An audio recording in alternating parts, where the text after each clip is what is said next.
আসসালামু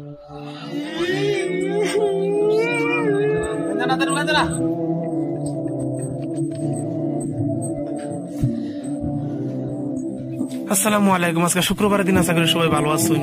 তো এই যে কান্দাছে, কান্দার আসলে তো উদ্দেশ্যটা হইলো মোবাইলে একটা ওয়াজ শুনতে শুনতে এই বক্তায় কান্দে দিচ্ছে। তো এটা কান্দা শুনে হেওয়া এরকম শিক্ষা শুরু করছে, মানে কইবার নাই। পরবর্তী কথা হলো যে আমার সকাল সকাল আইসে, আমার চুল কাটবার লেগে আমি চুল কাটা তার আরম্ভ করলাম। তো আরম্ভ করতে করতে দুনিয়া আমি চুল অনেক মানে টিয়ারছি কাটতে কাটতে ফার্স্ট স্টেপ সেকেন্ড স্টেপ আমি মিলাইতেছি, একটু ভাড়া করতেছি। তো ফার্স্ট আমি জিরো মারি দিয়েছি আরো সাথে আর কি, যেহেতু তারা তো বোঝে না যে জিরো মারি দিয়া পরে সাড়ে সাতটা সুন্দর করে মিলাই দিয়েছি আর কি। তাই যে গেলাম কিরকম নাম্বার রাখবো, তাই একটু নাম্বার রাখবার লেগে সেই সব মিলাই আমি চুলটা তার কাটতেছি আর কি। কাটতে কাটতে চুল কাটা শেষই তারাতে পরে তার রাতে নকটি আমি লক্ষ্য করলাম, নকটিনের এরকম লম্বা লম্বা, মানে অনেক লম্বা লম্বা। তো নকটি তার সুন্দর করে আমি সাফ করে তার নকটি কাটিয়ে দিলাম। কাটা লোকটা দিয়ে নকটি কাটার পরে দেখুন কি সুন্দর দেখা যাচ্ছেন, অনেক সুন্দর দেখা তার আটটা। আসলে তো এর মধ্যে সাজিদ লাগাইছে উল্টা উল্টা, হ্যাঁ করেছে তার মানে দাড়ি কেটে দিন লাগে। তো তারা বাড়ি তার দাড়ি মুষ্টি সুন্দর করে দাঁড়িয়ে একটু কেটে দিলাম।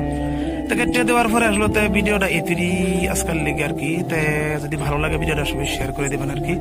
পরবর্তী সাজিদে কিবা কিবি কব একটু সবাই শুনুন যে সাজিদে কি যদি ভালো লাগে ভিডিওটা তে শেয়ার করবেন, এটাই রইল আর কি। সাজিদের লোকটা দেখুন অনেক সুন্দর দেখা যায়। তো সাজিদ কিবা কিবি করতেছেন যারা শুনুন আর কি। শেয়ার করবেন।